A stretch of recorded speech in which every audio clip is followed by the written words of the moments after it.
Hi guys, welcome to Heather's Talent Story News. Today is Thursday, so that means it's a new book. So I may be reading The Princess and the Goblin by George MacDonald with an illustration by Janine Dupro right there. So this is the book right here. Let's read chapter 1 of The Princess and the Goblin. Right. There was once a little princess whose father was king over a great country full of mountains and villages. His palace was built upon one of the mountains and was very grand and beautiful. The princess, whose name was Irene, was born there, but she was sent soon after her birth because her mother was not very strong to be brought up by country people in a large house, half castle, half farmhouse, on the side of another mountain, about halfway between its base and its peak. The princess was a sweet little creature, and at the time my story begins was about 8 years old.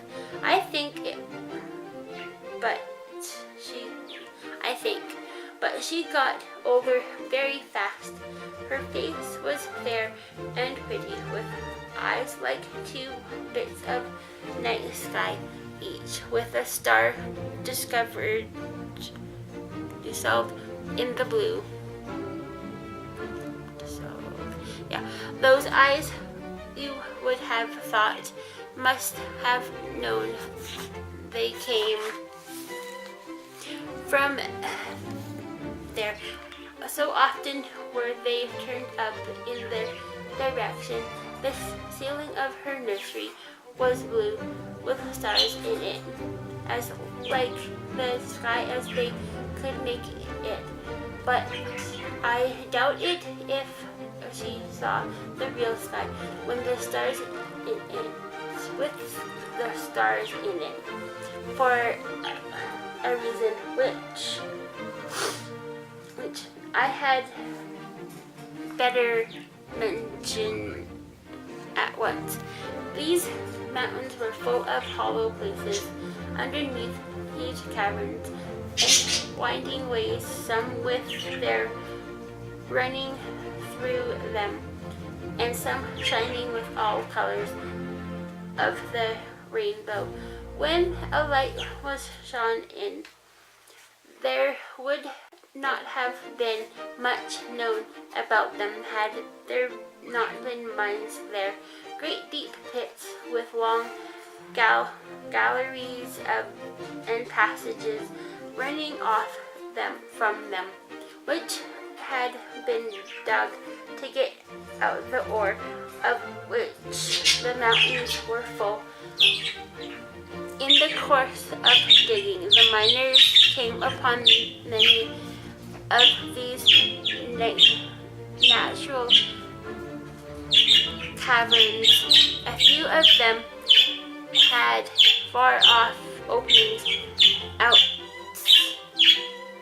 on the side of the mountain or into a ravine.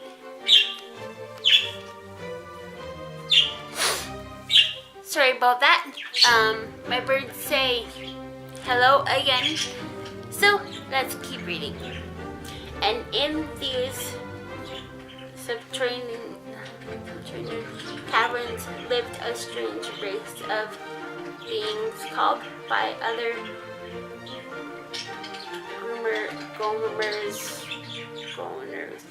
by some kobolds, by some goblins. Where there was a legend current in the county that at one time they lived above ground and were like other people, but for some reason or other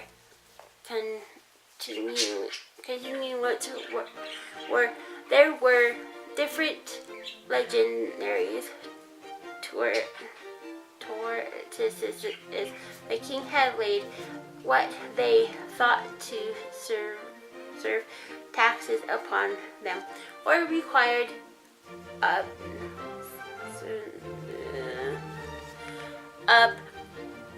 servances of them they did not like or had begun to treat them with, or servanty in some way or other, and to impose stricter laws. And the consequence was that they had all disappeared from the face of the county. According to the legend, however, instead of going to some other country, they had all taken refuge in the subterranean cabins, whence they never come out but at night, and when solemn showed themselves in any numbers, and never too many people at once. It was only in the least frequent and most difficult parts of the mountains they were said to gather, even at night, in the open air. So here is the picture right here.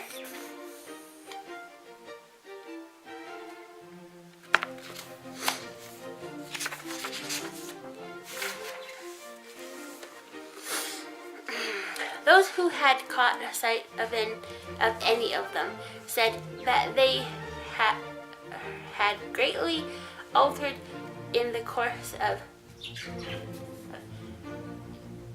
generations, and no wonder, seeing they lived away from the sun in cold and wet and dark places. They were now not ordinarily ugly, but either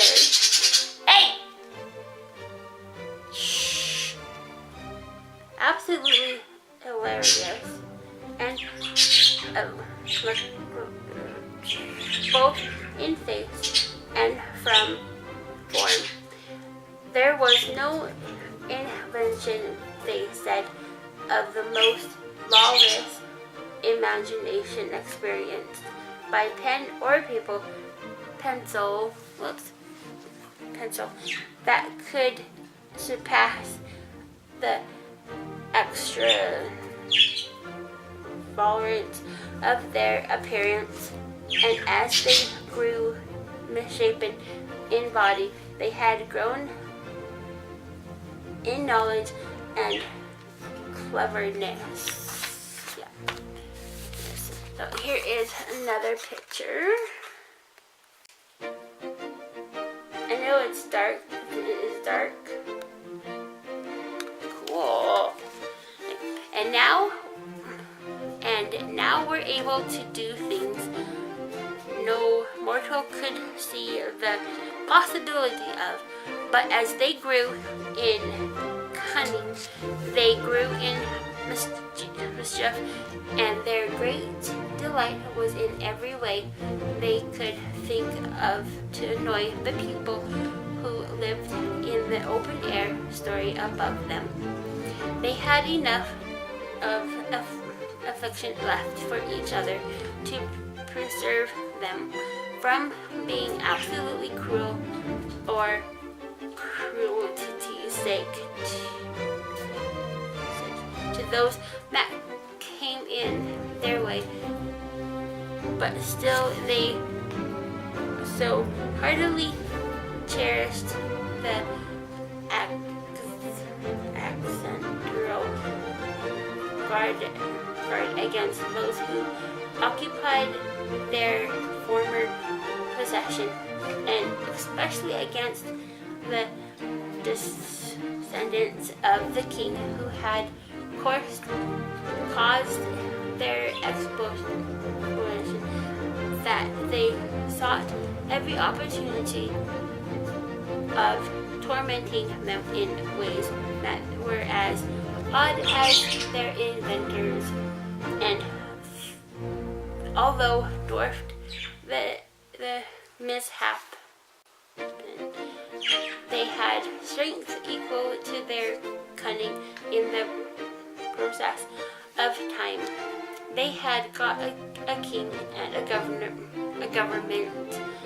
and of their own, whose chief business beyond their own simple affairs was to devise trouble for their neighbors. It will now be pretty eventful why the little princess had never seen the sky at night. They were much too afraid of the goblins to let her out in the house then, even in company with ever so many attentions, and they had good reason, so we all see by and by. Alright, that was chapter 1. I will be continuing this book next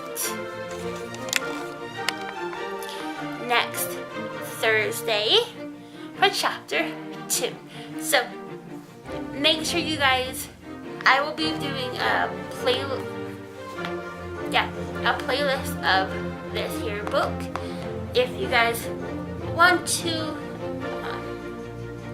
have me read this book to your kids, that will be awesome. If you like you like this book, give this book a thumbs up, and video as well. Please leave a friendly comment down below. And thanks for watching, and don't forget to subscribe. And I'll see you guys on Friday.